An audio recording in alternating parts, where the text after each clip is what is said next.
So yeah, so I wanted to just kind of talk about culture and religion, the differences between the two, and how a lot of times they intertwine with each other, making it difficult to certain identify the differences between the two. So, like I said, it kind of just popped in my head as something to talk about because I feel like it's something that directly affects the Black communities and how we interact with each other, or sometimes people feel they can't interact with each other because of different cultural or religious beliefs.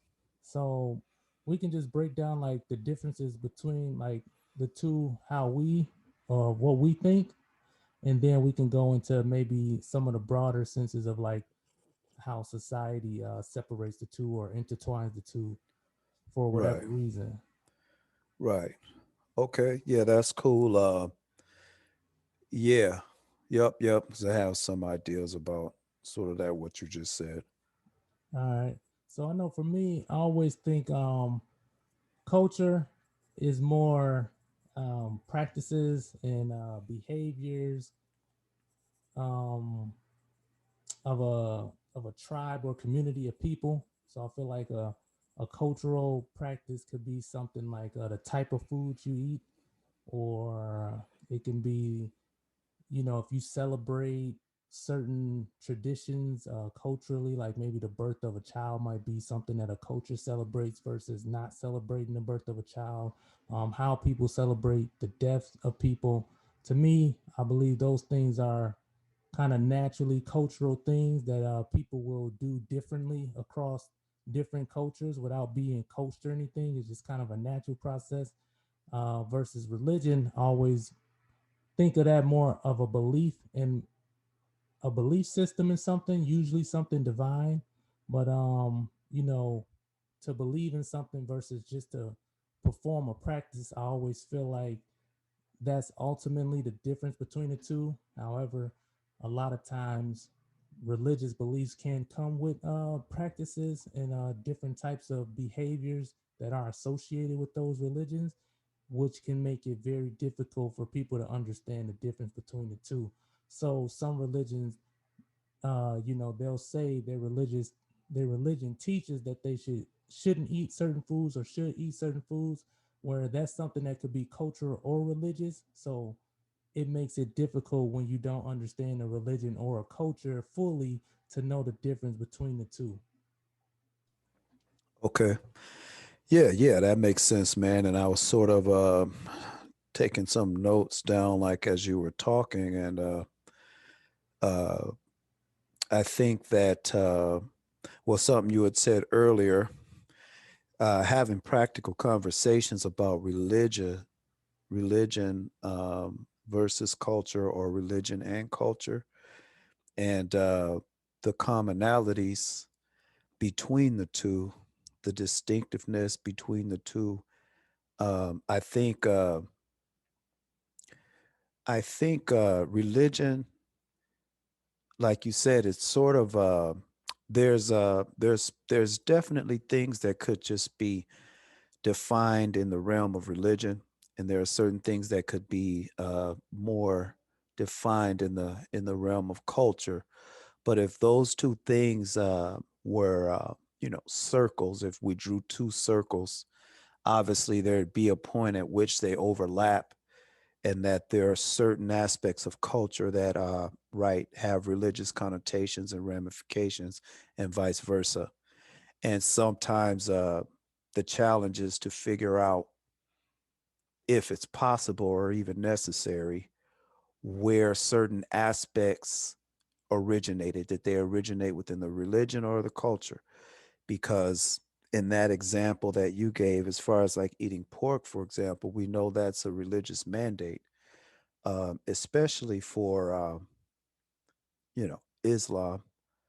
Uh, Although it also is, strictly speaking, it's also a mandate of Hebrew of the Hebrews. It's sort of gone by the wayside in terms of popular Christianity.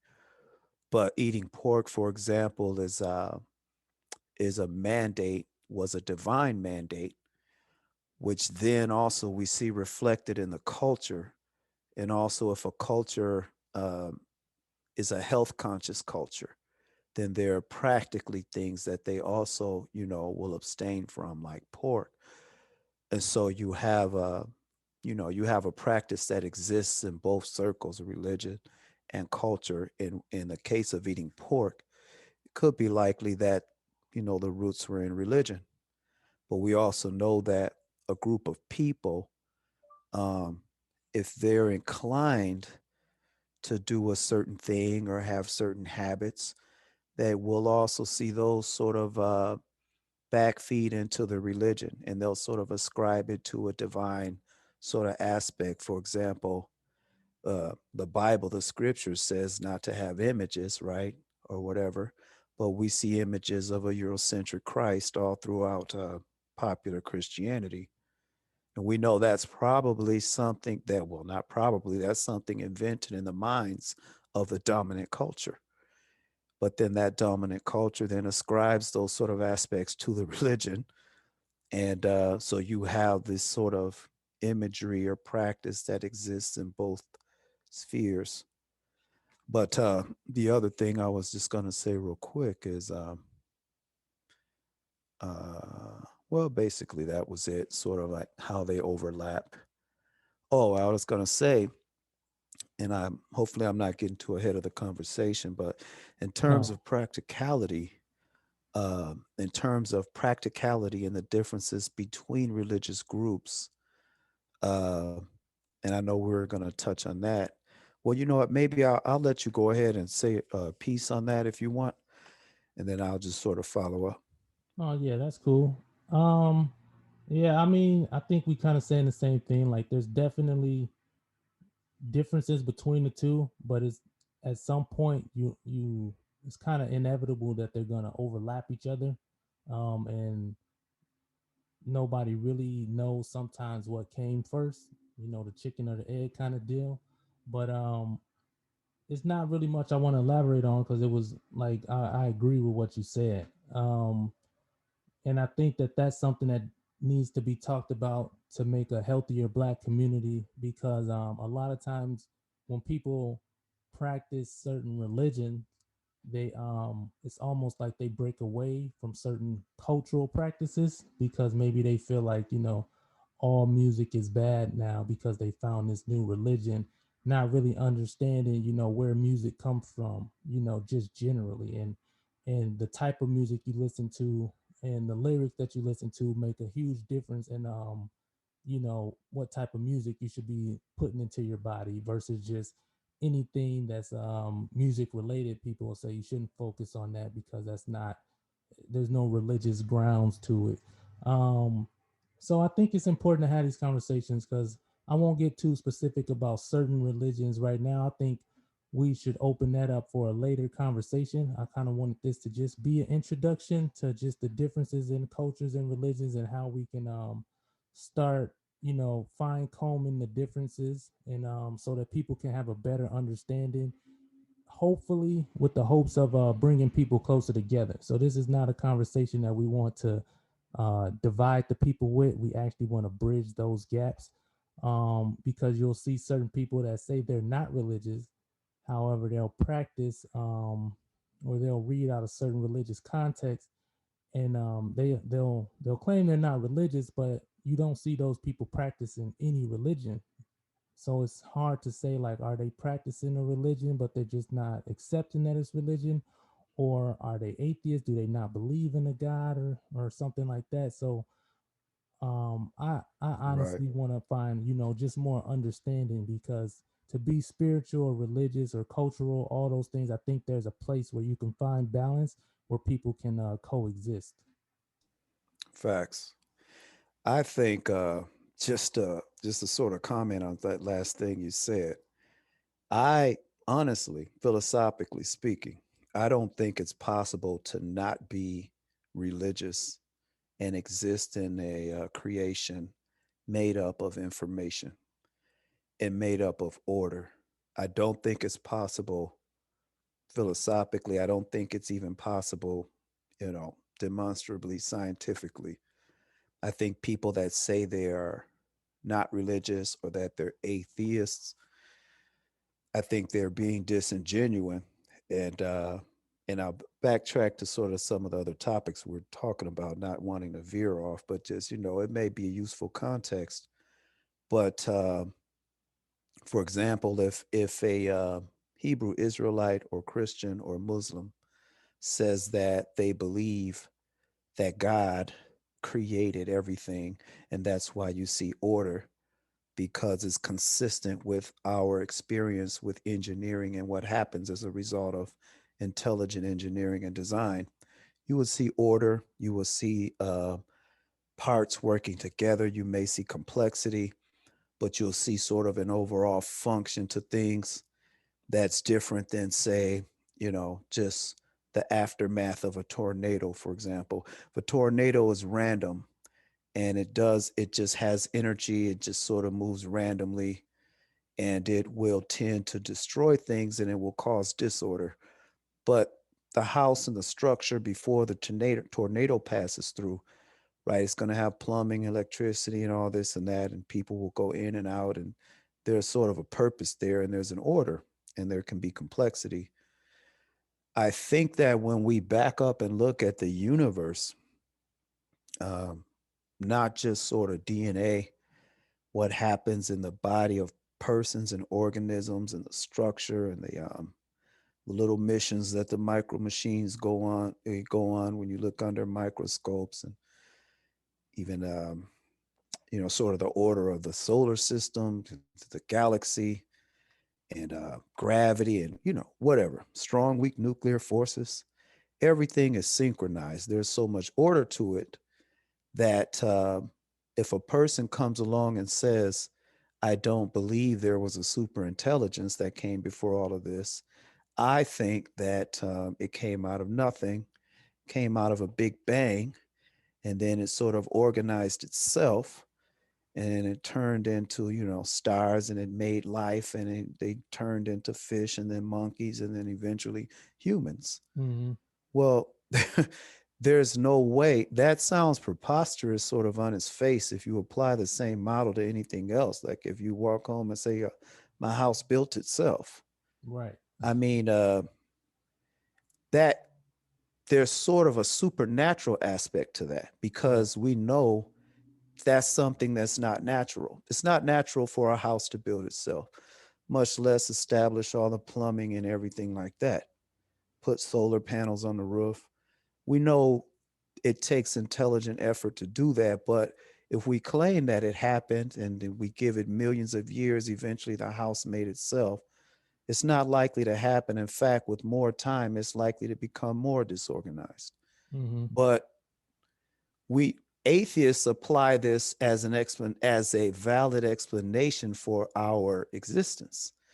They apply it as a valid explanation to their own consciousness, as a explanation for how their own consciousness came about. And even the brain with which they say there's no God had to have arisen in all its complexity, which is even less likely than even a house building itself, or a car for Mm-hmm. that matter. For a brain to build itself will require much more. But anyway, I digress.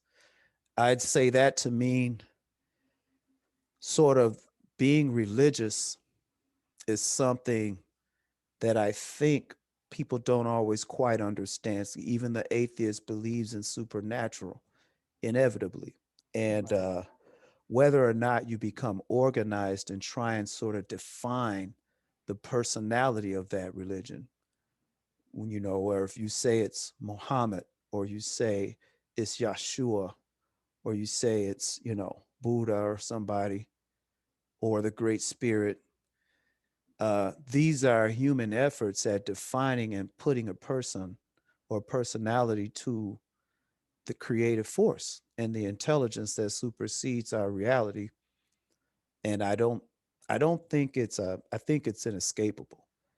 So oftentimes, if you get into sort of debates with atheists or just people that are from different religions, oftentimes it's gonna come down to properly more of who do you what is the person behind that creative power So even an atheist would have to say the Big Bang. Right. Right? The Big Bang thought it all through and started everything and did it. They might say the Big Bang is not conscious, but it's still a creative explanatory power. It's something that preceded everything and needed information actually to encode things. And I don't think they can get around that. Right. Big Bang, multiverses, all this stuff they come up with. But yeah, man, I digress. It's just No. interesting. Yeah, it is interesting, and that's why I think it's worth talking about, putting some time into, um, because it can get real confusing, especially when there's a lot of information out there, but there's also a lot of misleading information or just misinformation in general. So I think it's important to kind of get some of the facts out there, which is kind of like what I said. I don't want to get too far in depth on anything specifically right now because I do want to put the time into, really gathering the facts. Um, and how they affect society, especially the black community, a group of people who are basically in desperation. They're desperately searching for meaning and purpose outside of you were a slave, because once people become more conscious, they just know that's not true. So it's easy to fall into the hands of almost anything with the history, you know because now you just want to connect to something because you have more meaning. So with that being said, I understand why black people, a lot of times, they'll believe in certain Christianity or Islamic religions, or astrology. The list goes on. They'll believe in these things with all their heart, and that's not a it's not a diss, but it's something that we have to be aware of, because we can be vulnerable and fall into the hands of false religions, or false teachings of a religion, and we won't have a clear enough mind to differentiate the difference between these things, and then we'll take offense when people try to enlighten us or just give us more information about something that we think we know, because the last thing you want to hear when when you think you found the truth is that it might not be true, especially when you come from a background of people telling you lies about where you come from. So I think that that cultural connection and religious connection always seems to impact the black community in one way, because a lack of culture a lot of time leads us to religion because of that structure like that you speak of. We kind of seek that natural structure, but being that so much has been taken away from us, we can be misled real easily. Yeah, I agree. One interesting note on what you just said. If we assume that culture and religion can intersect at different times, and sometimes what we look at as religion actually reflects someone's culture. So, say for example, the white Jesus, the European Jesus, who we know, and you know, I don't, no offense to anybody, but Caesar Borgia Right. was the original model for that painting that was commissioned by the Roman Catholic powers that be as part of the Renaissance after they kicked the Moors and the out of Spain Mm-hmm. or whatever.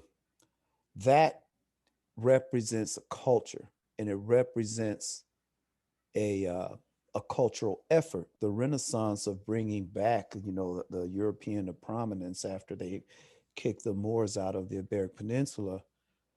Okay, that is a cultural aspect from the dominant culture that worked its way into the dominant religion. Now, what does it say when one people's culture dominates the religion? In other words, like this, I mean, is that going to be wholesome to other cultures when they partake of that religion? And one example is, for example, say you have a river, you have a Nile. Mm-hmm. The river itself is a source of life. It comes from the heavens, it rains down, it gathers, and it flows across the surface of the earth. And people can go to that river and they can get water, right? They can get something that in reality is going to be better for them. So they're going to grow things from it, they're going to drink from it, etc. Now, if someone goes upstream of the river and they add an ingredient to the river that is something that's healthy to them, like say they start to put cow's milk into the river, that cow's milk, we know there are certain people that are more lactose intolerant and certain people that can thrive more on milk. This is a crude example, but Mm-hmm. once that goes into the river, that cow's milk is something that's supposed to be specific to that group of people, right? Right. And even if it doesn't do them well, even if it's something they simply believe in that's particular to them, it should not be in the river, because everybody downstream now, when they take from that river, they're going to also take something that is not specifically good for them. So if we look at a creative God who creates things, that is a source that can be a source of wholesomeness for people, because people need that. Whether they're an atheist, they need something to believe in, because something has to give meaning to life and creation. I mean, people can try and exist without ultimate meanings, but they usually wind up sort of in relative madness or do what they want to do, and it doesn't really work out well typically. Mm-hmm. But when you have a religion that's been tainted upstream by a dominant culture, there are bound to be aspects in that religion, since it came from a different culture, that will not be wholesome to the body of people that are not part of that dominant group. Case in point, we would say the image of a white Christ. Now, that image of a white Christ comes from the dominant culture.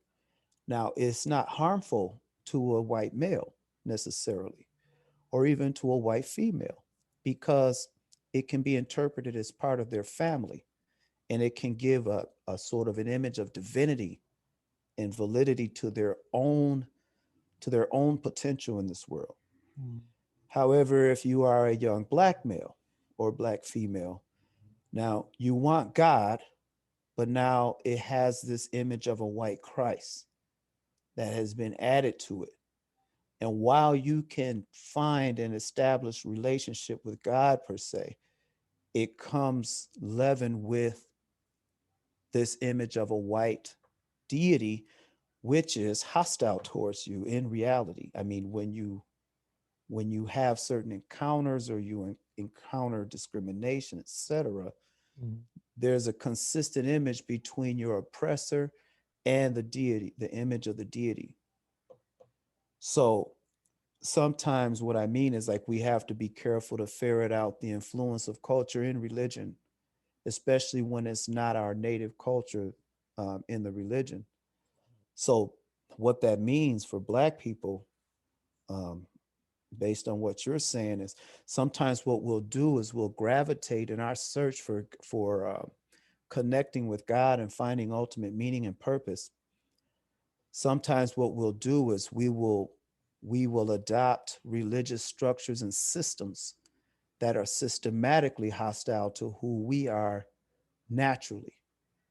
So we'll gravitate to a culture and religion that has a white Christ, that drinks milk, that eats pork chops, or whatever Mm-hmm. a person wants to talk, however we want to, not casting judgment, Right. but bacon and cheddar cheese omelets, at vacation Bible school, or whatever. Right. So there's aspects and components of that religious structure and system that in reality they wind up manifesting as high blood pressure, heart disease, self-hatred, who's those niggas down the block, right? They don't look nothing like Jesus to me, Mm-hmm. sort of mentality. And oftentimes when we look at things, I don't think the ultimate truth should be harmful that way. When we know we found God, there should not be any intrinsic harmful aspects to it. it should fit who we are like a garment Mm-hmm. that's cut and made for us to wear. And oftentimes we're so influenced by the preeminent culture that it sort of misinforms our search for God. Right. So I took a Well. couple notes while you were talking, and just tidbits. I won't keep talking, but there's that saying when they say the apple doesn't fall far from the tree. Mm-hmm. When people feel disconnected, we come from a source and somewhere, presumably, and when we get away from that, we can't go too far from that. We're going to always look to be connected.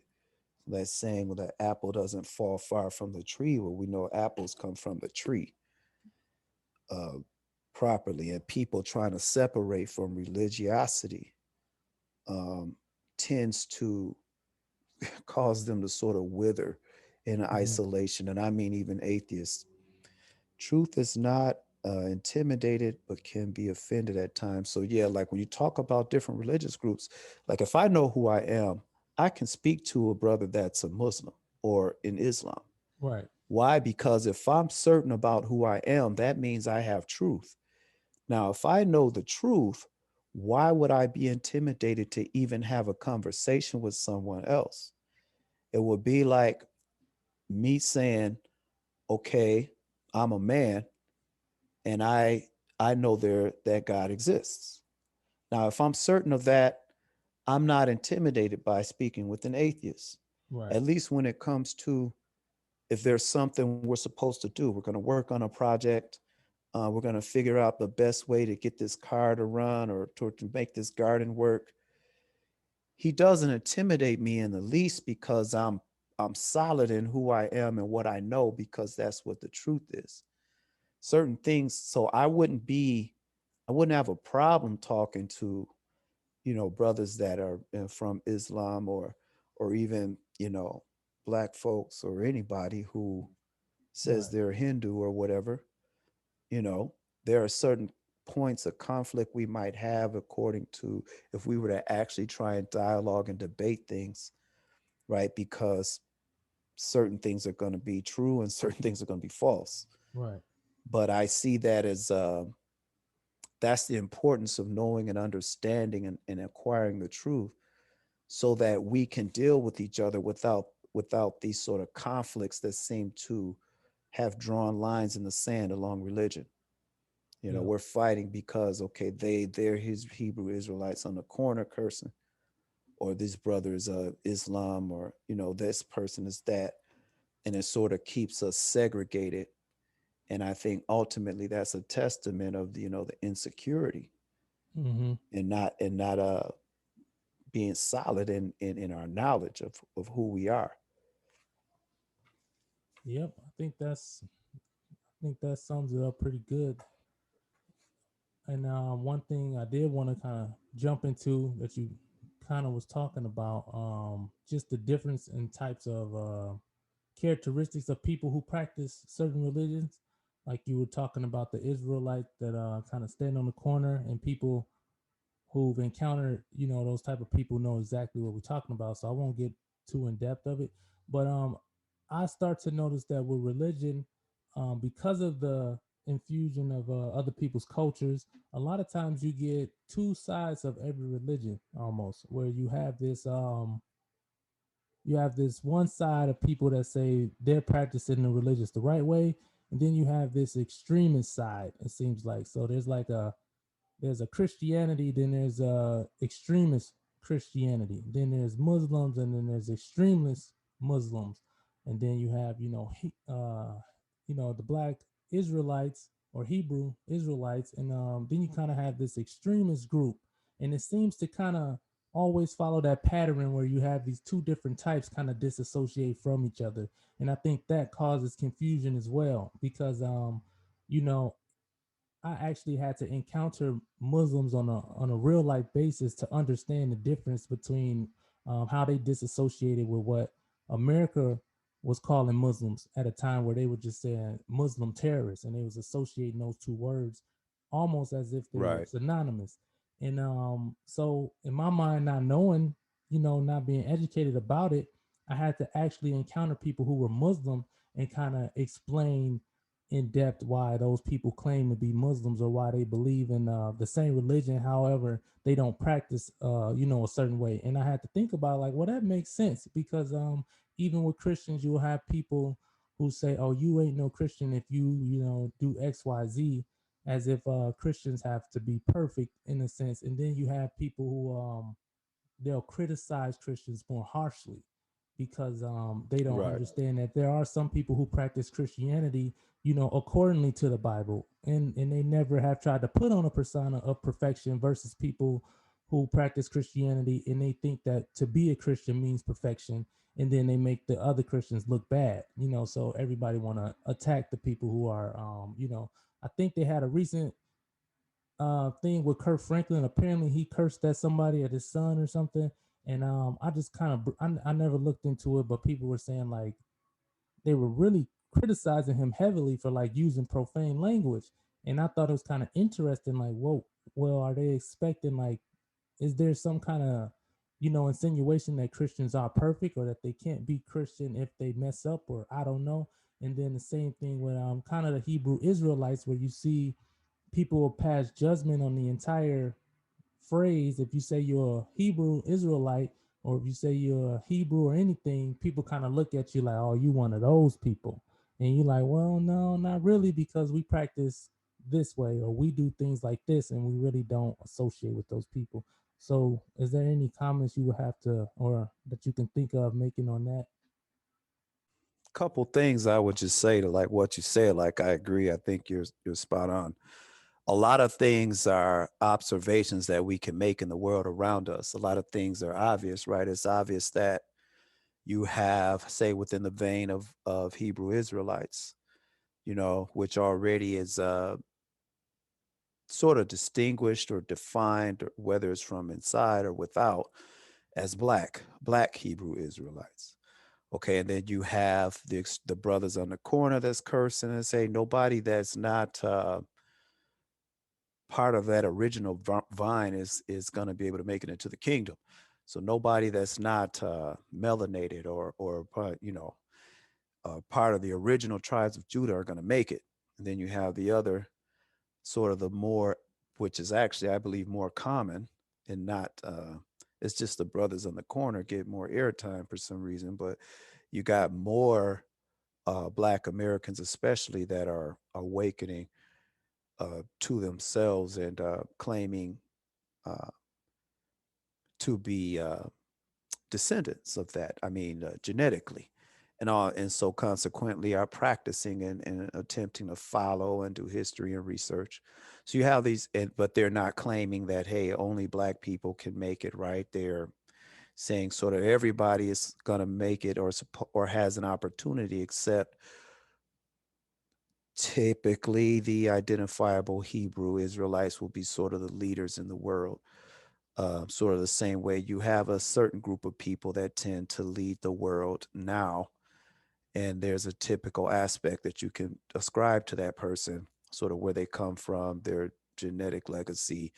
And, you can sort of track that and you look around at the dominant culture of the world. It's not just a spirit, there are actual people that carry out things in reality. And then you have that sort of variance of extremes, and things in the middle. And the same with, like you said, with Islamic faith, you have people that are identified as extremists, that the term has been used like interchangeably almost with terrorists, like you said, a certain profile ascribed to them. And then on the other end, like many people who don't have conversations or encounters with the average person, the average Muslim, or the average person that practices that faith. They have a skewed vision of them because, again, that extremist profile seems to get way more airtime. What I would say is that that's reality. Uh, Philosophically speaking, it seems like that's just sort of part and parcel of any religion or belief system, Mm-hmm. because what you have in actuality sort of going back to that allegory or the metaphor of the river, you have people that exist, and you have people that exist sort of with their own consciousness, with their own will. And when they come to the river, it's not that the river is going to thoroughly take them over and cause them to be pure. What's going to happen is the person will come to the river and they'll draw from it. But what they decide to do with those waters is going to be it's going to be specific to that person. So if a person is into growing plants, or they just want to irrigate their fields, or they just want water to drink, that would be sort of the most inoffensive way to use a river, right? It'll be where that person is actually taking in from it. It's becoming part of who they are, and it's sort of an inoffensive thing, right? To where it's productive. They're going to grow fruit and all this. Mm-hmm. But a person that's say into, making, let's say, fire water. They want to, they want to make fire water because they want to go get some people drunk, right? Mm-hmm. They want to get drunk themselves. Well, we know what fire water was, used for by and large at one point, and still is. But see, it's not that the river itself is corrupt initially, it's that the people that go and draw from it, they're going to sort of take that, having the ability and freedom to draw from it, they're going to sort of take that and they're going to skew it. It's going to wind up fitting the purpose of what they want to do. Right.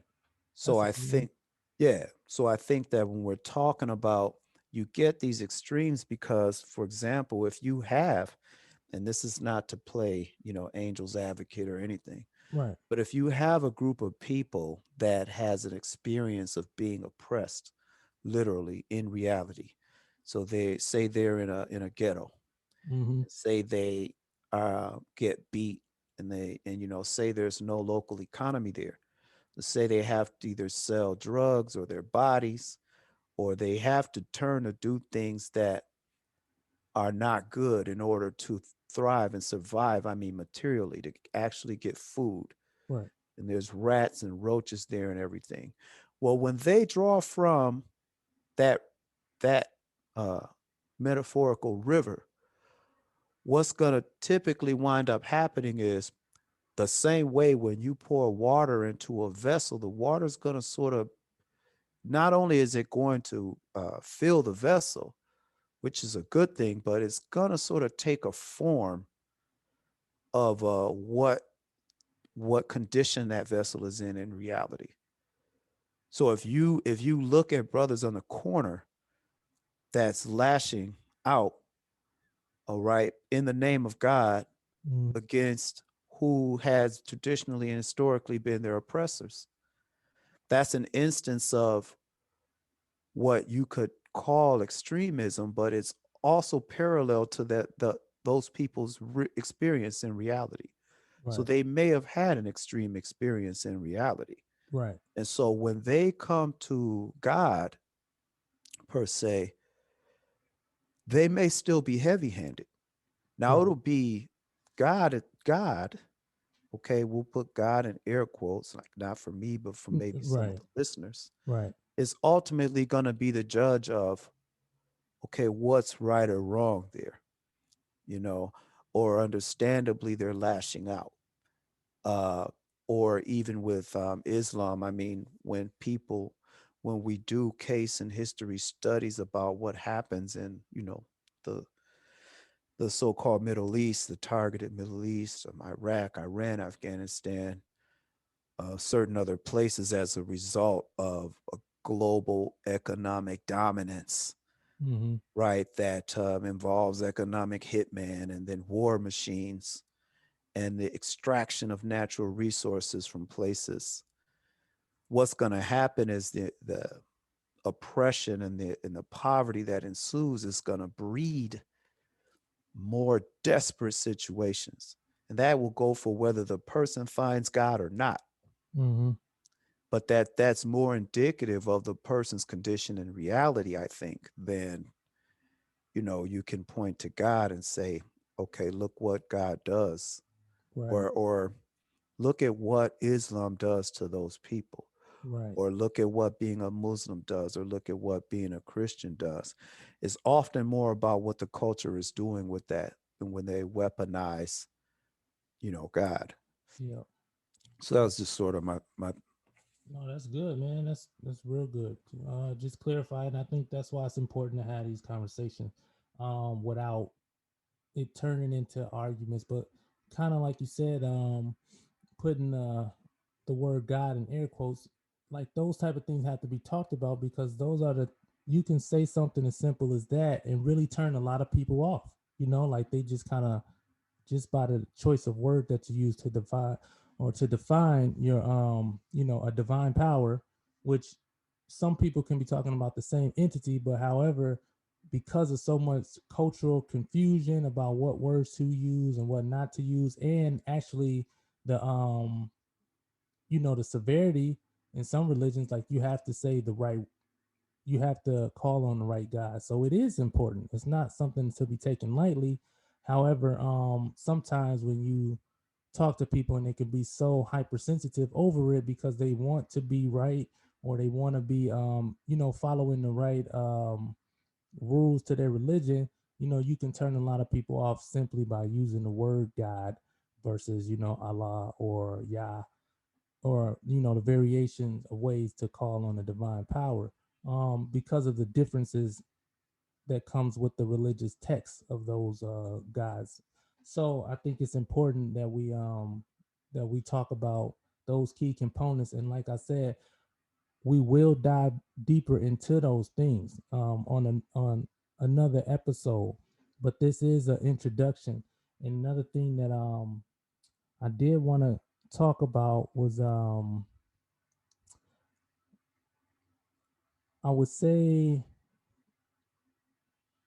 I don't want to say distorted context, but some religious texts may have been the tampering of certain religious texts where the religion itself can be genuine and pure, but when you have tampering or the potential allegations of tampering with certain texts, how much damage that can do to a religious reputation.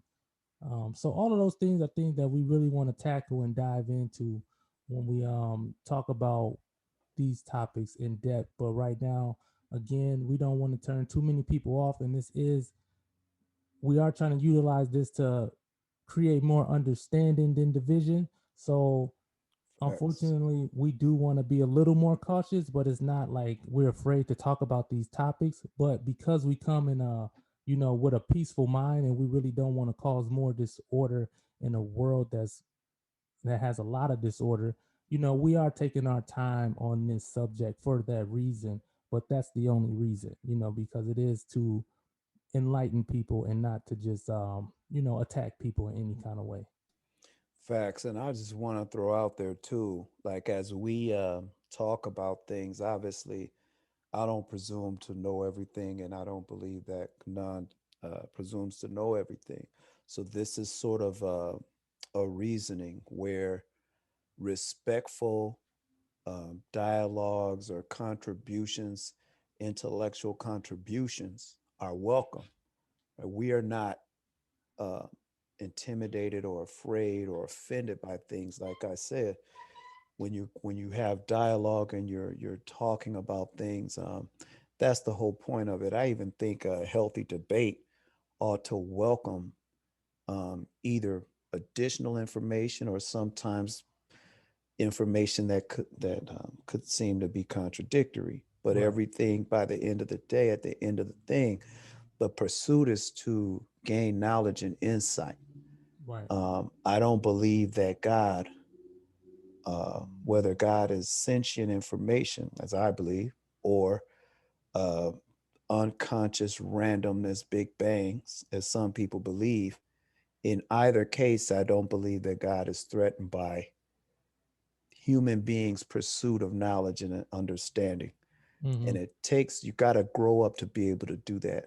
Because if you go to a kindergarten and you look at how the people sort of have debates, a lot of it is done from places of emotion, and a lot of it is done from personal experiences of the individual. So a child might say, you don't do that. My mama said, you put the grease in first.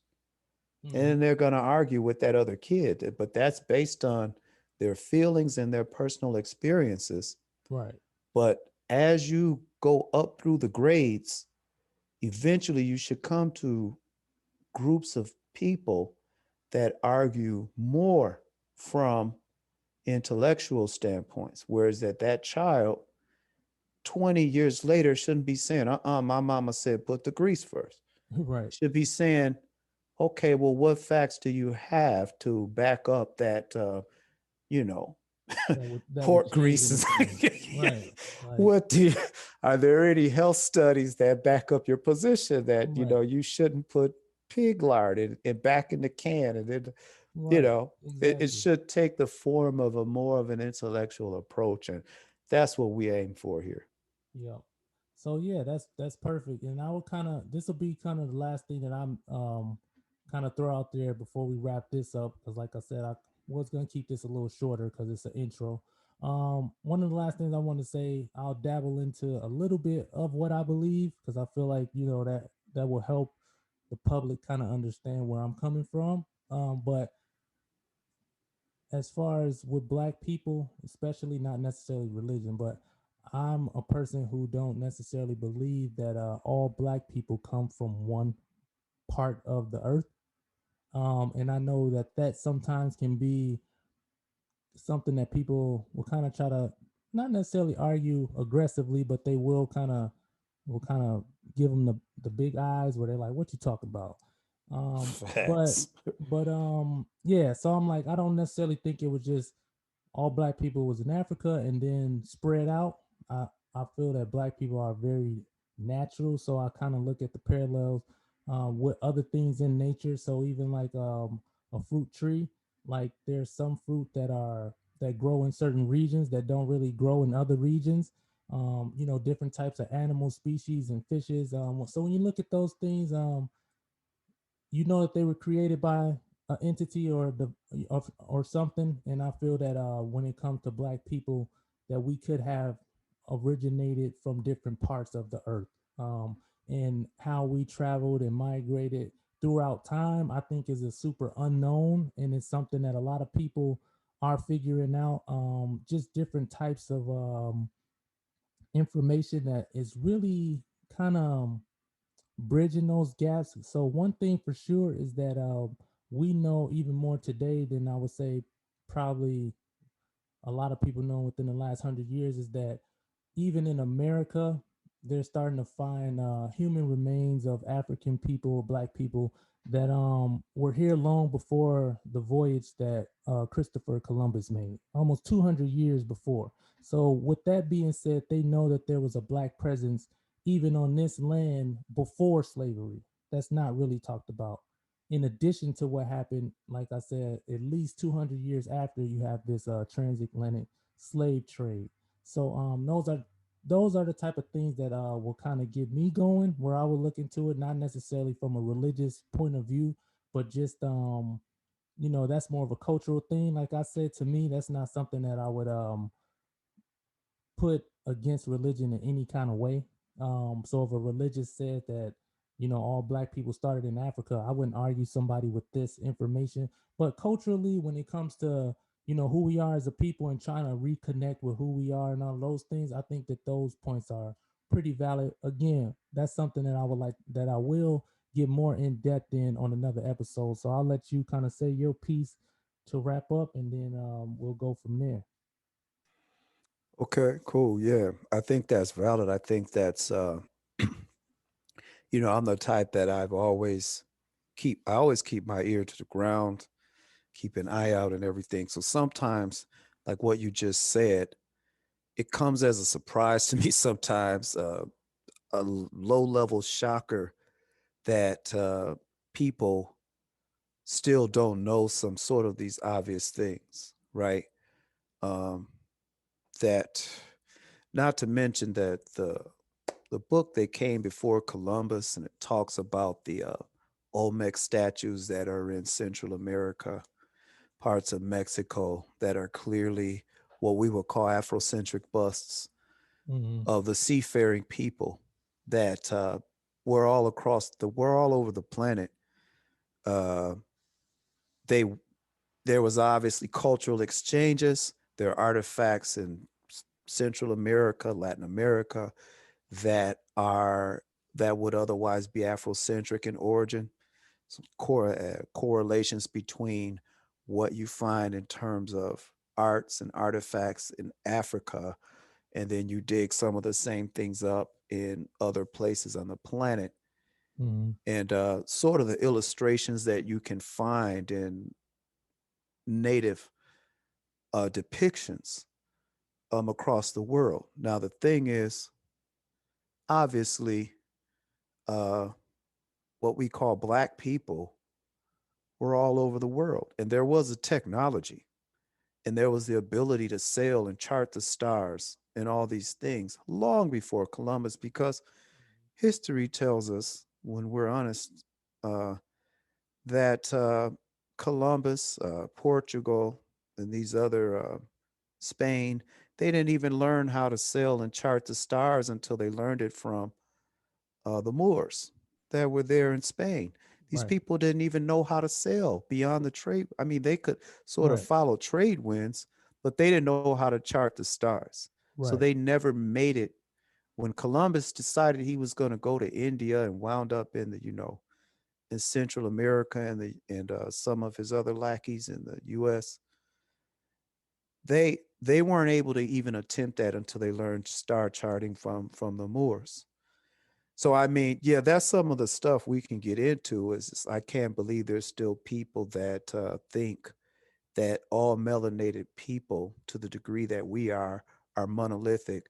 That we were just all in one part in Africa, and then the slave trade came, and now we're all sort of subsequent watered down, bastardized Africans. Right. It's sort of, but this is what I Yeah. would say. This is what you said. It triggered when you deal with someone who is the gatekeeper of information, meaning if you and I want to go learn something and we go to the library and there's a librarian there, and that person, right, is not of our culture, and that person sort of is in uh is in decision making power or control of what books we get and we don't. Okay, there, or that person also writes books or whatever. We'll have a challenge of trying to piece things together when we have to go through that librarian because they're a gatekeeper. And I think nowadays we're sort of waking up to information, but we're using gropingly sort of intuition and common sense and sort of philosophical truths and things. Some things make sense, some things don't, to sort of guide us in our search because we haven't been part of that in crowd and in circle. So once Europeans took over the scene, they sort of have dictated, yeah, Black people, they came from Africa, and their story, and Black Americans, their story starts with slavery in 1700s or whatever, 1600s, and they tell us things, and there are whole books written about it and everything that seem to concur, but we're always ultimately dealing with that librarian. But I think that as time goes on, when we sort of storm the gates, there's so much information out there that I think is just shocking. And actually, a lot of things are right out there in plain sight. It's just that the sort of orientation of the way we think and we've been trained to think causes us to miss a lot of things that are otherwise right in front of us. Yeah. No, that's true, man. That's perfect though. Yeah, so we're gonna wrap that up with that. Like I said, we're gonna really get into this, so we want everybody to stick with it. But we wanted to kind of lay that platform before we just dove into some deep conversation. But we will get there, so Y'all don't be scared. don't be scared. Don't But be be scared. prepared. Don't get in your feelings. Don't None of be that. scared. Right. You know?